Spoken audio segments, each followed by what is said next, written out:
대불정경 보겠습니다. 어제 본 내용이 부처님께서 아난다 존자에게 사라쌍수 사이에 북쪽으로 머리를 향해서 두시고 누우셨죠. 마지막이신 건데,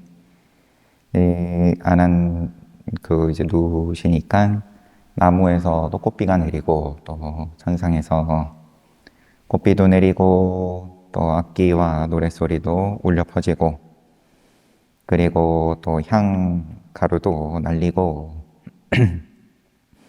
부처님께서 아난다에게 부처님을 공경하는 최상의 방법은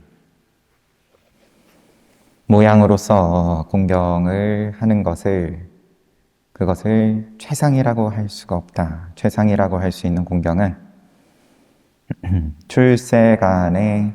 출세간으로 인도하는 법에 따라 종교적인 삶을 살아야 한다. 그것이 최고의 공경이다. 수행해야 된다. 그런 말이죠. 그런데 그 수행도 출세간법으로 인도하는 법이냐? 그러면 그 무엇이 출세간으로 인도하는 법이냐? 이게 쉽지가 않은 거죠. 대부분의 경우에는 출세간으로 나아가기 위한 수행이다라고 하면서 세간에 머무는, 그런데 그게 또 선지식이 어떻게 방편을 쓰냐에 따라서 세간에 머무는 방편이더라도 출세간으로 인도를 할 수 있는 그러한 방편을 갖고 있는 선지식이라고 한다면, 그러면은 거기에 가만히 의지만 해도 자연스럽게 출세간으로 나아가는 거고, 복이죠, 복. 결국은 부처님께서 누구를 가르칠 것인가 떠올렸을 때 인연 있는 자, 마하빠자빠띠 고따미도 비구니 교단을 그렇게 거부하시고도 마하빠자빠띠 고따미가 젖을 먹여 키웠다. 아난다 존자가 그 부분을 강조할 때 인연 있지 않습니까? 그것을 기억해 주십시오. 이런 뉘앙스로 얘기를 하고, 처음 초전법륜을 설하시는 그 5 수행자들 경우에도 부처님하고 인연이 있다. 부처님하고 인연은 어떻게 맺냐? 지금 열심히 동지권선하고 계십니다. 우빠와나 존자, 그때 우빠와나 존자는 부처님 앞에서 부채질을 하고 있었다. 그런데 부처님이 우빠와나 존자에게 이렇게 말했다. 비구여, 비켜라. 내 앞에 서 있지 마라. 이것도 열반하실 때 늘 등장을 빠지지 않는 장면인데, 우빠와나는 덩치가 크다. 무티 나올 테니까 그렇고, 그런데 함의 하는 의미가 뭐냐? 우빠와나 존자는 부처님의 말씀이 떨어지자마자 부처님을 그 자리에 두고는 적절한 자리에 섰다. 그런 상황에서 아난다 존자는 이렇게 생각했다. 우빠와나 존자는 오랫동안 부처님을 가까이서 모셨다. 주석을 잠시 보면,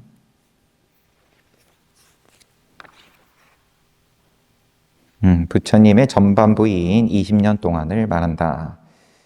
전반부는 돌아가면서 그때그때 상황 따라서 시작을 했는데, 요 말은 후반부는 아난다 존자가 전담했으니까 전반부 가운데에서 올 때, 인연이 있을 때, 안거 때 그렇게 시자 역할을 했었다. 그 정도의 내용이겠죠.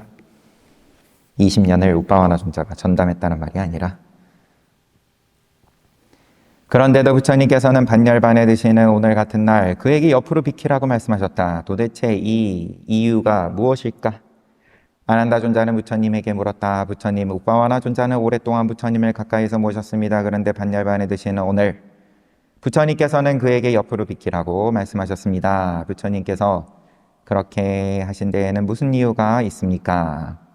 이에 부처님은 아난다 존자가 오해하는 것을 막기 위해서 우빠와나가 뭐 잘못했나? 이런 우빠와나 존자에게 어떤 잘못도 없음을 분명히 해주기 위해서 이렇게 설명했다. 아난다야, 대부분의 천신과 브라만 신들이 열애를 칭견하기 위해서 이곳에 와 있느니라. 이 쌀라나무 동산 주위 12요자나 안으로는 산 양의 꼬리털 두께만 한 빈 공간도 남아있지 않으니, 산양 꼬리털만큼의 빈 공간도 없다. 그만큼 가득 차 있다. 12요자나 안쪽으로. 그러면은 방병이니까 주위 12요자나 그러면은 100km 이상 150km까지 가득 차 있다. 강력한 천신들이 모두 차지하고 있음이니라. 아난다야, 그 천신들이 이렇게 말하느니라. 우리는 열애를 뵙기 위해 멀리서 여기까지 왔다. 열애 응공정등각자께서 세간에 출연하시는 것은 아주 드문 일이다. 그리고 오늘 밤 세 번째 시간대에 열애는 열반에 드실 것이다. 그런데 부처님 앞에 비구가 서 있어서 부처님을 뵙는데 방해가 된다. 어쩌면 우리는 그 마지막 시간에 부처님을 뵙는 기회를 놓칠지도 모른다. 비구가, 제 우빠와나 비구가 위신력이 그만큼 높은 거죠. 천신이 밀어내지를 못하고 그 뒤에서 전전긍긍하고 있다. 그래서 우빠와나 비구에게 옆으로 물러서 있으라고 말한 것이다. 쌀라나무 동산에는 부처님 주위로 미묘한 색법을 지닌 천신들과 브라만 신들이 미묘한 색법, 색하고 명, 색, 그 다음에 명에 해당하는 건 수상행식. 미묘한 색이니까 천신은 미묘한 몸을 지녔다. 미묘한 몸을 지닌 천신들과 브라만 신들이 10명씩 무리를 지어서 꼬리털 넓이의 공간을 한 단위로 해서 차지하고 있었다. 몸을 그만큼 좀 자유자재할 수 있었던 모양이고, 그만큼 꼬리털 넓이 공간에 10명씩이니까 빽빽하게 들어서 있었다. 그리고 그 위로는 같은 넓이의 공간을 다시 천신들과 브라만 신들이 20명씩 무리를 지어 차지하고 있었다. 다시 그 위로는 같은 넓이의 공간을 천신들과 브라만 신들이 30명씩, 40명씩, 50명씩, 60명씩 무리를 지어서 차지하고 있었다. 같은 넓이의 공간을 점점 그러면 복작복작해지네요. 그러면 이제 S석, R석 그렇게 넘어가는 거예요. 자리가 점점 이제 불편해지는 건데, 멀리 갈수록 위신력이 낮은 천신일수록 그들은 아주 밀접하게 붙어 있었지만 서로에게 방해되는 일이 없었으며, 따라서 길을 비켜달라고 남에게 부탁할 필요도 없었다. 그런데 우빠와나 비구는 유난히 몸집이 커 새끼 코끼리만 했다. 더욱이 그는 너덜너덜한 누더기 법복을 입고 있었기 때문에 더욱 거대해 보였다. 그런 우빠와나 비구가 부처님 앞을 가리고 서 있으니 천신들과 브라만 신들이 불평을 했던 것이다. 그렇다면 천신들과 브라만 신들에게는 비구를 관통하여 부처님을 볼 수 있는 능력이 없었단 말인가? 그렇다. 그들은 그렇게 할 수 없었다. 비록 그들이 범부를 관통하여 볼 수는 있어도 아라한을 관통하여 볼 수는 없었다. 그리고 우빠와나 존자는 아라한이었을 뿐만 아니라 특별한 힘을 갖추고 있어서 사람들은 그의 가까이에 올 수조차 없었다. 우빠와나 존자가 그처럼 아라한들 가운데서도 특별한 힘을 갖추게 된 것은 전생에 까사빠 부처님을 위한 사당의 수호신이었기 때문이다.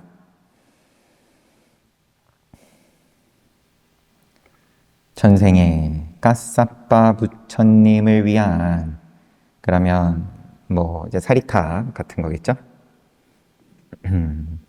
네, 거기에 수호신이었다.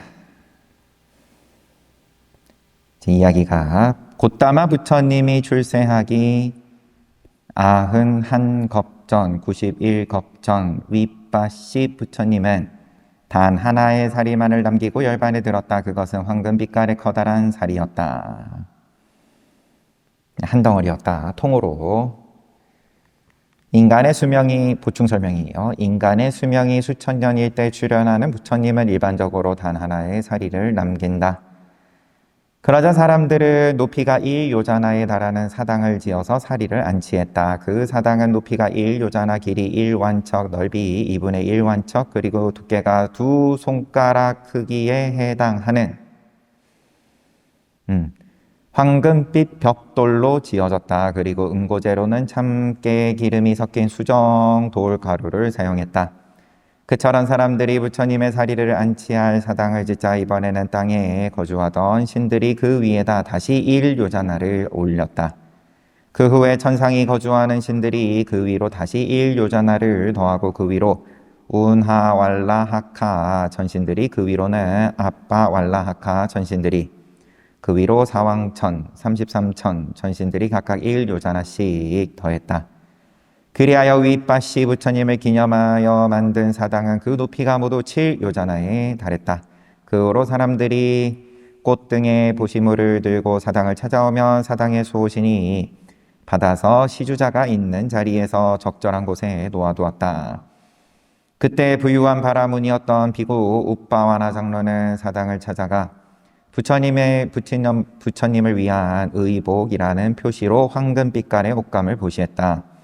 그러자 사당의 수호신은 옷감을 받아 적절한 곳에 둠으로써 바람은 시주자를 매우 기쁘게 했다. 그러면서 그는 내생에 그와 같은 부처님을 위한 사당에 수호신으로 재생하기를 원하게 되었다. 그리하여 죽은 뒤 천신의 영역에 재생했다.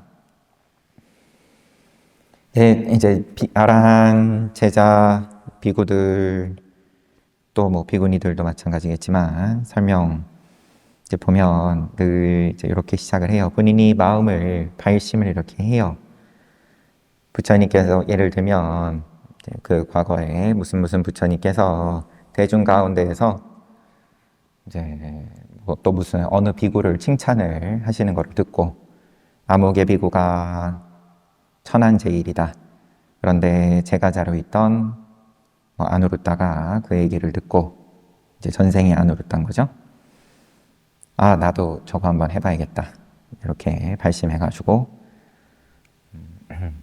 크게 다나 공양을 올리고 그것을 일주일 동안 올리고 그런 다음에 제가 이처럼 발심을 했는데 그러면은 그것이 이루어지겠습니까? 부처님께서 분명히 이루어진다.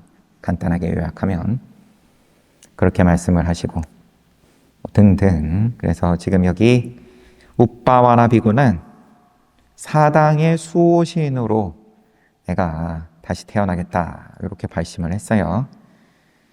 그는 다시 차례로 천상계와 인간세계에 재생했는데 당시는 까사빠 부처님이 출현한 때였다. 까사빠 부처님이 열반에 들 때 인간의 수명은 2만 명이었다. 2만 년이었다.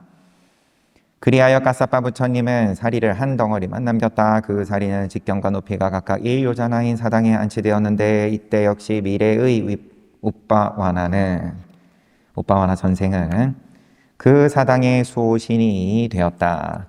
그리고 죽은 뒤에는 다시 천상계에 재생했다. 잠시만요. 그러면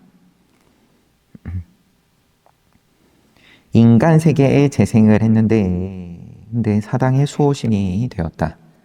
이렇게 나와 있어요. 천신은 아닌 거고 인간 세계에 있기는 있는데 인간은 아닌 거죠. 수호신이 되었다. 그러나 곧다마 부처님의 시대의 왕족 계급의 집안에 재생한 그는 처자를 남겨두고 출가한 뒤에 아라한이 되었다. 이처럼 우빠와나 존자가 아라한 중에서도 특별한 힘을 갖게 된 것은 전생의 까사빠 부처님을 기념하여 세운 사당의 수호신으로 있었기 때문이다. 수호신이라 그런지 사람들이 옆에 오지 못했다. 사당의 수호신이 사람들을 별로 반겨주지를 않은 건가요? 여튼 수호신 출신이어가지고 토지신 출신이어가지고 인간들이 쉽게 옆에 오지 못했다. 아닌데요. 지금 옆에 오지 못하는 건 천신과 브라만 천신들이잖아요. 여튼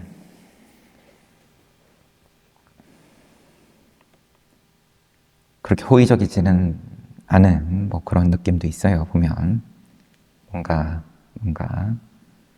이제 친근하지 않은.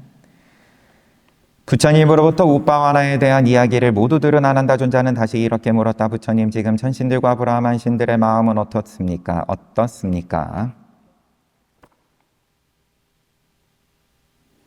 주석. 아난다는 부처님의 죽음이 임박한 지금 천신, 브라만 신들이 얼마나 오랫동안 그 슬픔을 참을 수 있는지에 대해 물었던 것이다.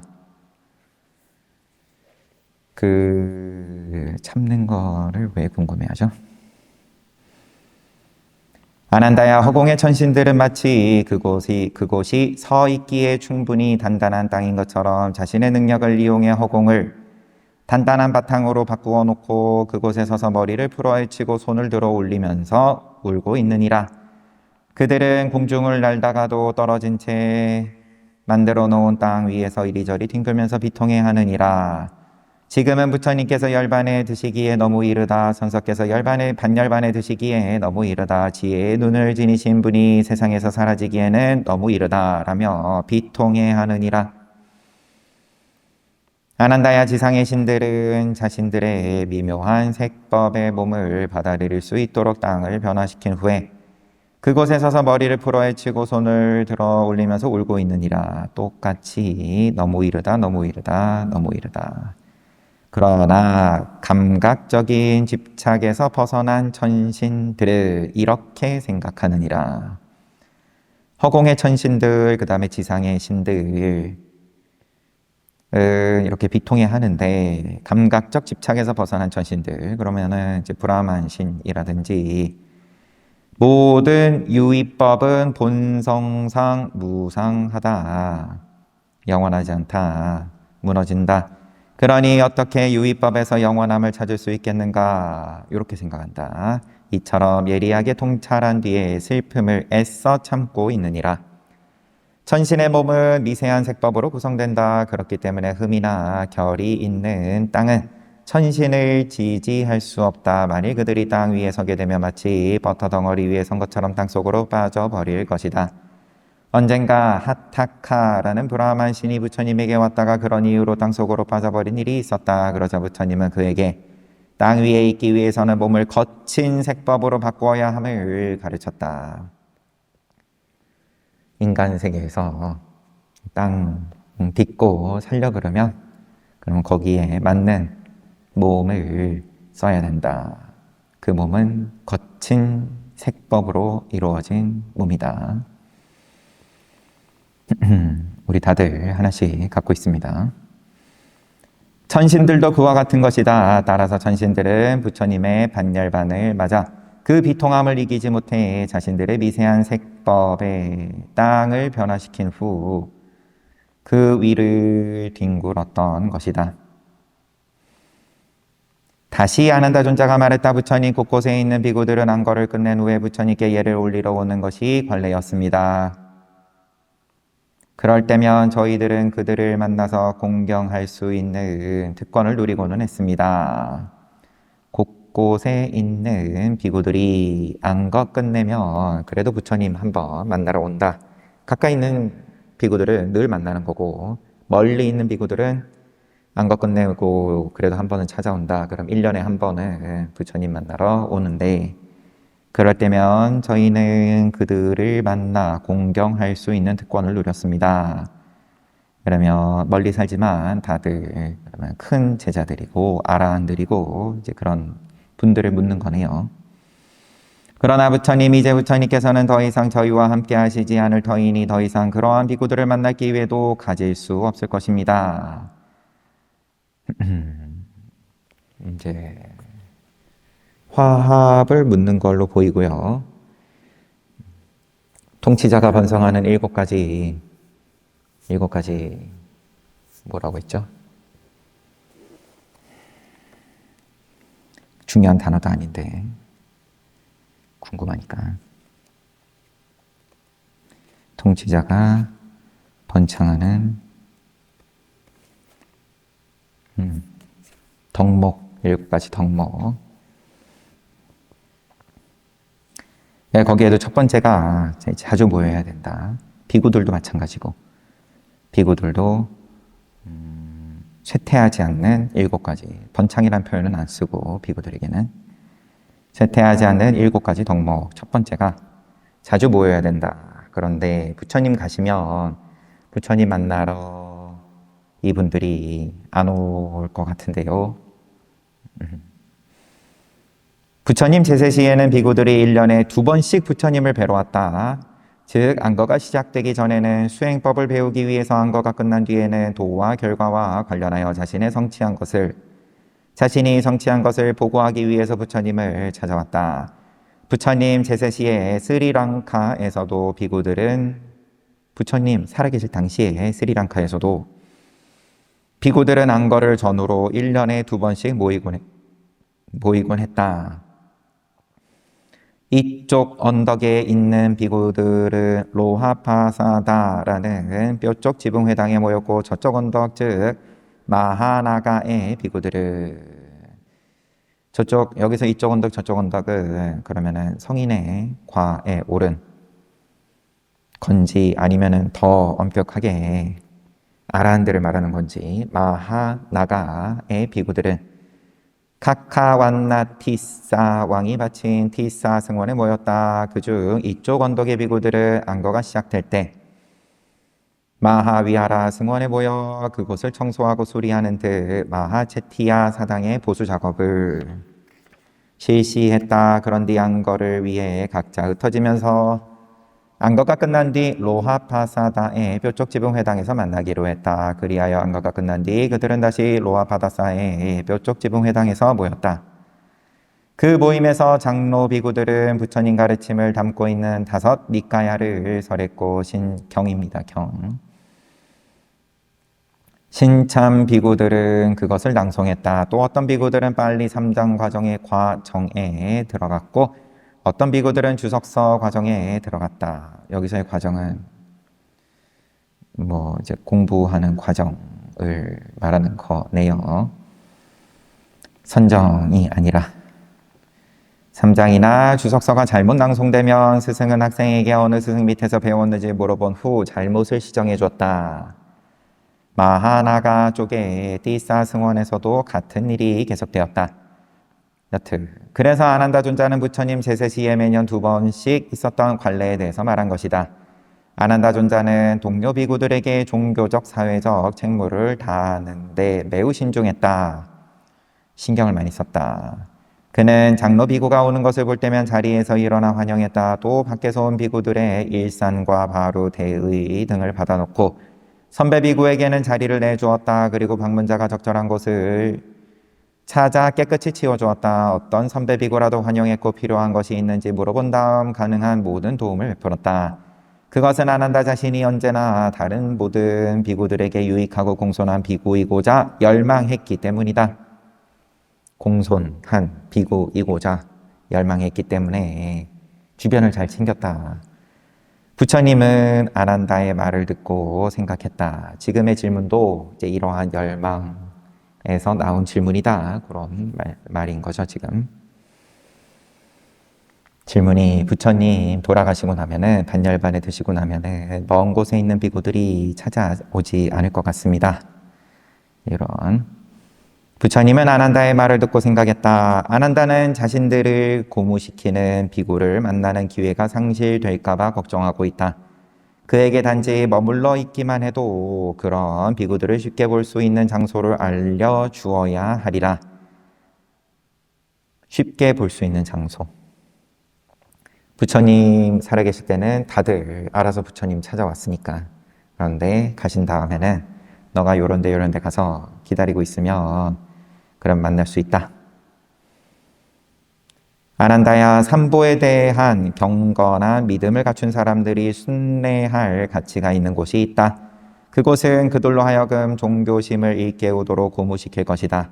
첫째, 룸비니의 산라나무 동산이다.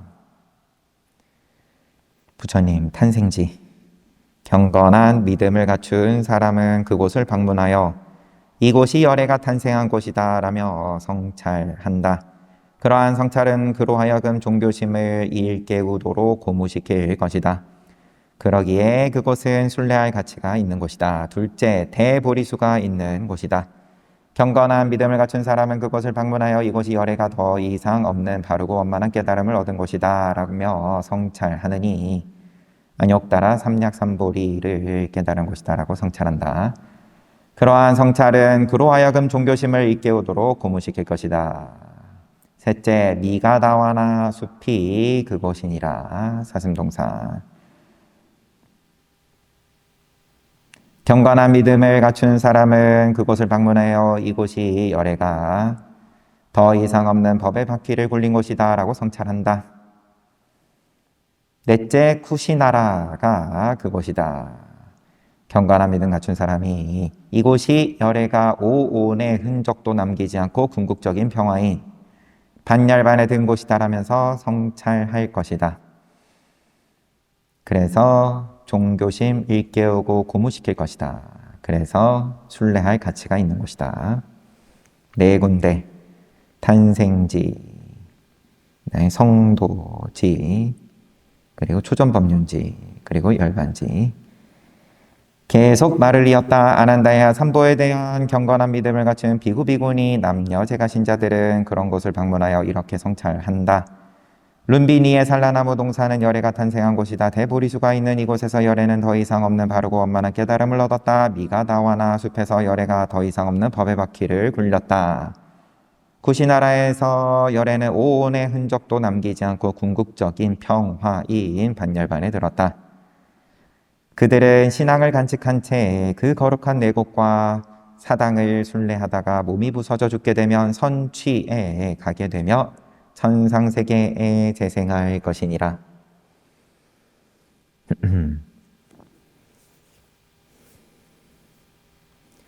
이제 간단하게 얘기를 해야 되니까 그곳에만 가면 그러면 천상에서 태어나는 거냐? 이제 이 말이 또 좀 시비를 할 수도 있겠지만 다른 종교들도 다 그런 어떤 성지에 대해서 아주 의미를 크게 두고 이야기를 하는데 그래서 한참 전쟁 중이죠. 여튼 근데 여기 이제 설명을 이제 그 사이사이의 징검다리들을 다 말씀을 하셨어요. 이곳 그 성지에 가면 성찰을 하게 된다. 그리고 경건한 믿음을 성찰을 하고 그 다음에 종교심을 일깨운다. 종교심을 일깨운다. 그래서 이제 믿음을 가지고 부처님 가르침을 따르게 되니까 천상이 난다. 천상세계에 재생할 것이다. 이렇게 차근차근 순서대로 말씀을 해 주시고 아난다가 지금 계속 질문을 하는데 처음 질문을 하기 시작한 것은 옥바와나 존자를 왜 부처님께서 그러면 저리 가라, 비켜라 그러셨는지를 묻고 이제 그거는 옥바와나 존자에 관한 내용이고 이제 그 다음부터는 이제 부처님 돌아가신 후에 대한 어떤 정리인 거죠. 돌아가시면 비구들이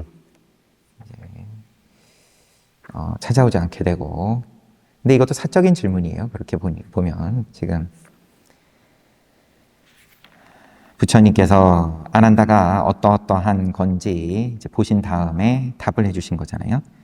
아난다는 자신들을 고무시키는 비구를 만날 기회가 상실될까봐 걱정하고 있다. 어디 가면 되는지 알려주자 하면서 이렇게 말씀을 해 주신 건데 이어지는 질문은 부처님, 여인들에 대해서는 어떻게 행동해야만 합니까? 이거는 왜 물었을지, 이건 부처님 계시고 안 계시고 하고 상관이 없는 문제일 것 같은데, 안 계시게 되면 뭔가 달라지는 게 있어서 물은 건지.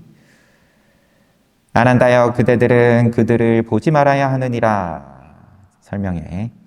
만일 비구가 승원 안에서 문과 창을 닫아놓은 채 머문다면 여인이 문 앞에 나타나는 일이 있더라도 문제가 될 것이 없다. 그가 여인을 보지 않은 동안에는 여인과 관련된 어떤 집착심도 존재하지 못하기 때문이다.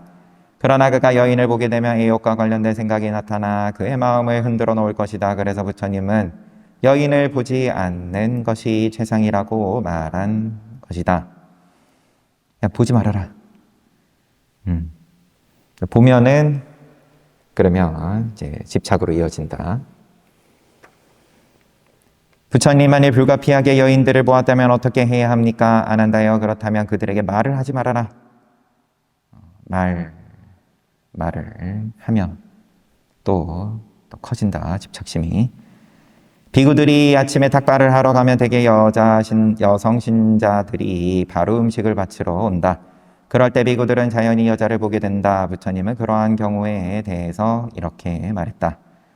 그 여인을 마치 날카로운 칼을 쥐고 이렇게 말하는 남자라고 여겨라. 만일 당신이 나에게 말을 걸면 머리를 잘라버리겠다. 이런 남자, 이런 말을 하는 남자라고 봐라. 또는 만일 나에게 말을 걸면 너를 삼켜버리겠다라고 말하는 괴물이라고 여겨라. 명심하라. 그대가 사나운 남자나 괴물에게 말을 걸며 오직 이 생에서만 위기에 처할 것이나 어쩔 수 없이 보게 된 여인과 말을 한다면 네 가지 악취에 떨어질 수 있음을. 그러니까 진짜 사나운 남자나 괴물을 만나가지고 해코지를 당하면 이 생에서만의 위기이지만 여인을 만나가지고 말을 하면은 다음 생도 안 좋은 데 난다.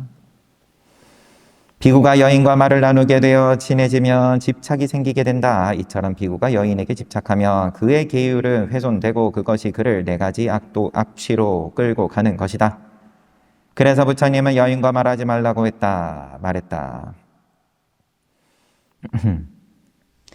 부처님, 만약 여인과 말하게 된 후라면 어떻게 해야 합니까?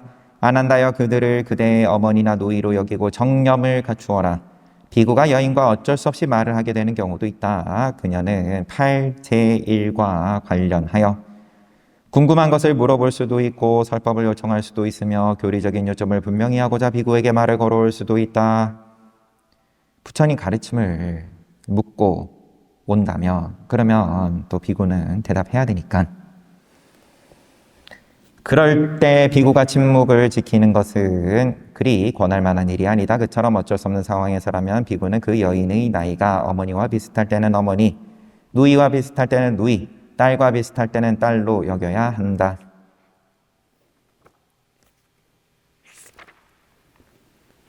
출처인 거고.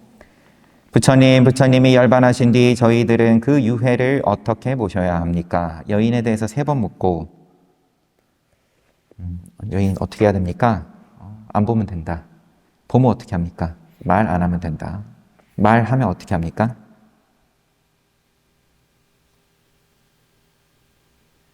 어머니나 누이로 또는 딸로 여기고 정념을 갖추어라. 그 다음에 유해에 대해서 질문을 해요. 그럼 계율이 살도 음망 해가지고 크게 부류로 치면 그러면은 뭐 오늘날의 율법, 즉 사회법도 크게 다르지 않을 텐데 이제 살은 이제 모든 이제 그 형법 관련된 것들이 들어갈 테고 도둑질도 그러하려나요? 폭행 이제 이런 거고 살의 범주는 도둑질은 남의 물건을 내가 취하는 거고 미세하게든 크게든 사기 이제 이런 거죠. 음행은 뭐 치정과 관련된 모든 게 다 또 들어갈 테고, 망언은 이제 율법에서의 망언은 아란이 아닌데 이익을 위해서 내가 아란이다라고 거짓말하는 거니까 이게 사기일라나요? 그런데 지금 부처님께서 열반을 앞둔 자리에서 그러면 중요한 질문들을 시작하면 해야 되는 건데, 다른 율과 관련된 것들은 다 이제 제쳐놓고 음행과 관련된 연결이 되는 여인을 어떻게 대해야 됩니까? 에 대해서 질문을 3개의 질문을 썼어요.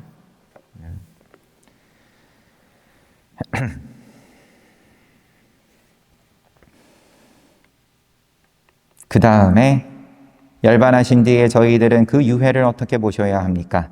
아난다여 열애의 유해를 공양하는 것에 대해서 걱정하지 말라. 그대는 최상의 목적에 전념하며 수행하라. 최상의 목적인 열반을 얻기 위해 방일하지 말고 열심히 노력하며 지내라. 아난다여 열애에게 가장 깊은 신앙심을 지니고 있는 현명한 왕족, 바라문, 거사들이 있다. 그들이 열애의 유해를 공양하는 일을 돌볼 것이니라. 너는 신경 쓰지 마라. 제가자들이 알아서 한다. 부처님 열애에게 가장 깊은 신앙심을 지니고 있는 현명한 왕족, 바라문, 거사들은 열애의 유해를 어떤 방식으로 공양하게 됩니까? 그래도 또 한번 확인해요. 알아서 한다고 부처님께서 말씀하셨는데도 또 뭐 시자 입장에서는 또 해야 되는 질문이기도 한 걸 테고요. 너는 신경 쓰지 마라. 너는 수행에만 전념해라. 방일하지 말고 열심히 노력해라. 부처님은 그러신 거고, 전륜왕의 유해가 처리되는 방식이 있느니라. 열애의 경우는 그 방식을 따라야 하느니라. 다시 여쭤봤을 때는 이제 전륜왕의 처리 방식, 주석이 있어요. 현명한 왕족 등은 분명히 열애의 장례 절차에 대해 아난다에게 조언을 얻으려 할 것이다. 부처님께서는 제가자리들이 알아서 하게 내비두라 였는데, 그들이 알아서 하는 그런 방식이 아난다에게 묻는 거였라고, 아난다도 그렇게 이제 예상을 한 거고, 한 걸 테고요. 뭐 그거는 어렵지 않은 예상일 것으로 보이고, 그래서 부처님께 좀 명시적으로 이야기를 들어놓는 게 중요한 상황이었다.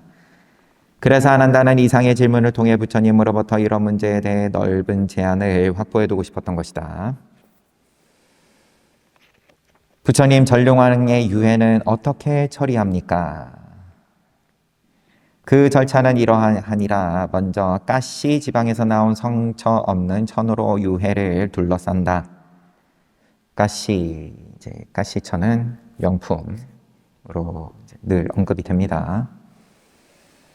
그런 뒤 다시 빗질이 된 정제솜으로 둘러싼다. 그런 뒤 다시 가시지방에서 나온 상처 없는 천으로 둘러싼다. 이런 방법으로 상처 없는 천과 정제된 솜 500겹을 계속해서 둘러싸야 한다. 그런 뒤 금으로 장식한 기름통에 넣고 역시 금으로 장식한 뚜껑을 덮은 후, 이제 금관하고 금뚜껑 그렇게만 봤었는데, 이제 금으로 장식된 통으로 금은 아닌 느낌이에요. 그러면 조금 더 이제 현실적이 됐어요. 왜냐하면 금으로만 해놓으면 이제 답이할 때 그 열기를 금이 녹는 점이 낮으니까 이제 버티지를 못할 테니까, 모든 종류의 향나무로 이루어진 화장용 장작 더미 위에 올려놓고는 화장하느니라. 그런 뒤 전륜왕을 기념하여 큰 네거리가 만나는 곳에 사당을 세우느니라. 아난다여 전룡왕의 유해를 대할 경우에는 이러한 절차를 따라야 하느니라. 아난다여 전룡왕의 경우에서와 마찬가지로 열의 유해를 대할 때도 그와 같은 절차를 따라야 하느니라. 열애를 공경하기 위해 큰 네거리가 만나는 곳에 탑을 세워야 한다. 사람들이 그 탑 앞에서 꽃, 향가루를 보시하며 공손히 예를 올리면서 부처님의 위대함을 성찰한다면 그런 경건한 행동으로 말미암아 그들은 오랜 세월 동안 이익과 행복을 누리게 될 것이니라. 탑을 가장 큰 사거리에다가 세워놓고 사람들이 지나다니면서 예를 올리고 또 위대함을 성찰할 수 있도록 그렇게 해라. 그러면 다 복받는다. 이익과 행복을 누린다.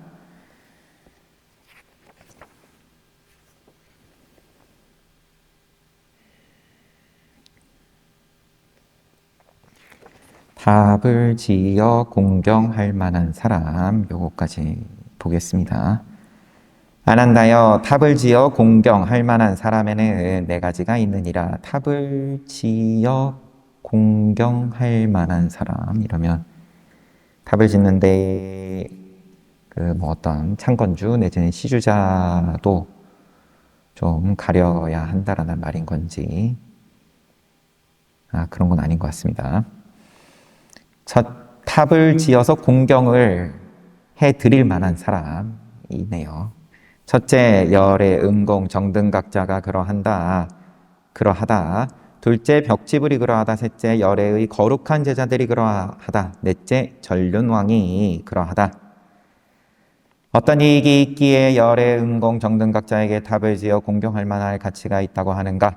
열애를 공경하여 세운 탑은 깊은 신앙심을 가지고 그곳을 방문한 순례자에게 크나큰 존경의 상념을 일으키느니라.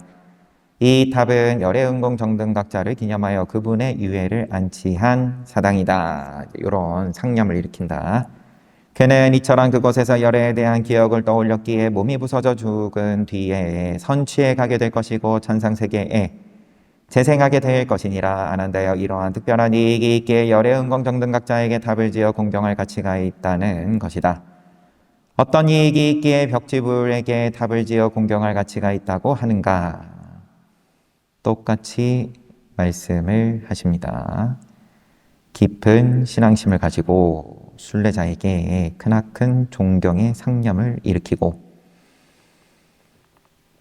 그래서 몸이 부서져 죽은 뒤에 선취에 가게 될 것이고 천상세계에 재생한다. 그러므로 벽지불에게 탑을 지어서 공경할 가치가 있다. 어떤 이익이 있기에 거룩한 제자들에게 탑을 지어 공경할 가치가 있다고 하는가?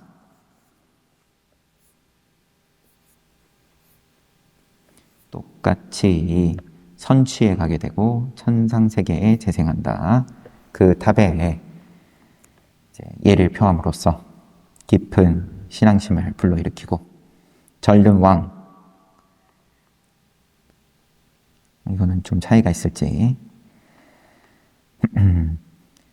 상념을 일으키는데 이 탑은 정념에 의해 살고 정법에 의해 살고 통치했던 전륜왕을 기념하여 그분의 유해를 안치한 사당이다. 이렇게 상념을 일으키고 그럼으로써 크나큰 종교 신앙심이 아니라 존경의 상념을 일으키고 전륜왕에겐 그래서 똑같이 선취해 간다.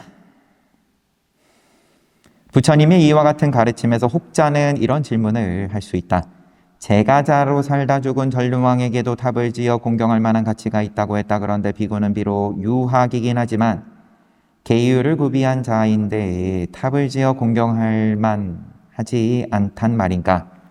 앞에 공경할 만하다고 한 거 열애의 거룩한 제자들, 이름 아라한입니다. 거룩한 제자들이면 그런 조금 제가 헷갈려요. 아라한인지 아니면 수다원부터 거룩한 제자들로 이야기를 하는지. 그런데 전륜 왕도 탑을 지어서 공경할 만할 것 같으면 그냥 비구들 전부 계율을 구비한 자들인데 탑을 지어 공경할 만하지 않단 말인가? 부처님은 유학이긴 하지만 계율을 구비한 자를 공경하여 탑을 짓는 것을 허락하지 않았다. 그럴 경우 탑은 너무 진부한 것이 되고 말기 때문이다. 만일 부처님이 계율을 갖춘 비구에게 탑을 받을 자격이 있다고 선언한다면 곳곳에 큰 탑이 세워질 것이고 그렇게 되면 사당은 아무런 흥미도 없게 될 것이다. 이 희소성의 가치를 위해서 탑을 세워줄 수 있는 커트라인이 높습니다. 깨달아야 돼요. 그런데 전륜왕은 매우 드문 인물이다. 그를 공경하여 세운 탑은 사람들의 경외심을 불러일으킬 수 있다. 그러나 유덕한 유학의 비구에게 탑을 받을 자격은 없다고 하더라도 그를 공경하는 의미에서 반열반에 든 아라한과 같은 규모의 장례식을 거행할 가치는 있다. 유덕한 덕 있는 깨달음은 좀 아쉬워도 덕 있는 비구는 아라한과 같은 장례식을 거행하는 것은 그거는 오케이.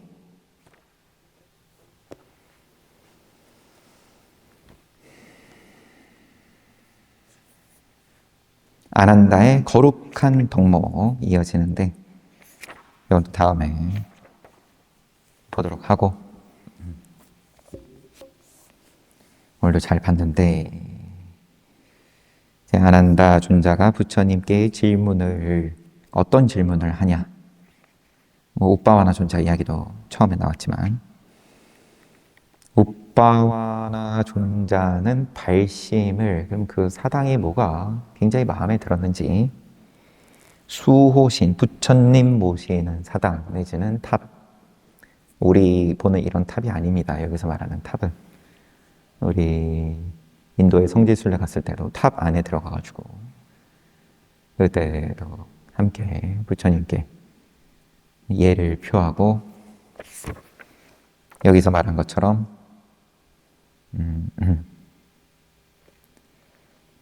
신앙심을 가지고 우리가 방문한 순례자였죠. 부처님, 보드가야 부처님 여기 방금 말씀하신 탄생지는 우리가 못 갔지만 탄생지는 인도 성지 순례할 때 이제 잘 집어넣기가 쉽지 않은 이유가 동선이 좀 멀어가지고 룸비니 동산은 그렇고 그다음에 이제 보드가야 여튼 보드가야 가가지고 탑 안에 들어가서 부처님께 예를 표하고 탑 밖에서 함께 정진도 하고 그리고 이곳은 부처님을 열의 응공 정등각자께서 깨달으신 곳이다. 이제 그런 상념을 떠올리고 그래서 그런 덕분에 선취해서 찬상에 난다.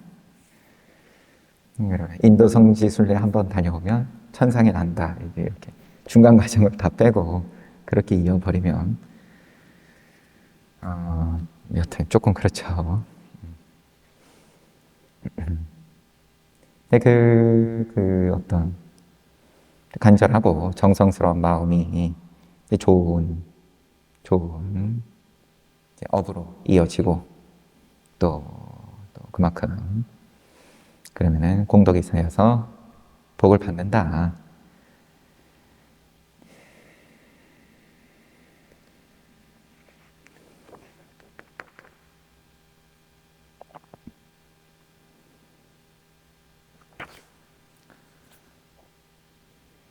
우리도 성지순례 가야 될 텐데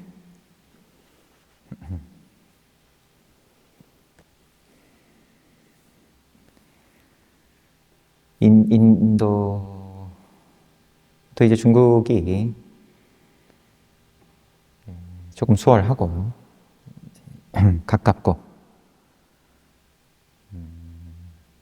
그럼 다들 어쨌든 뭐 몇 박 며칠 시간 내야 되니까 일정 잡기에도 수월하고, 인도는 거리도 멀고, 그 다음에 환경이 열악하니까 이제 차도 오래 타야 되고 조금 더 난이도가 있는 거죠.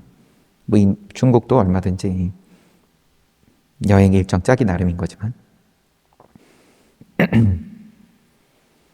그래서 이제 근데 우리 계속 부처님 일대기 열심히 보고 있으니까 간다 그러면은 인도를 가는 게 더 적절할 것 같은데 자꾸 말만 하는 것 같지만 자꾸 말을 해야 이제 이루어지죠. 인연이, 기운이 형성되고.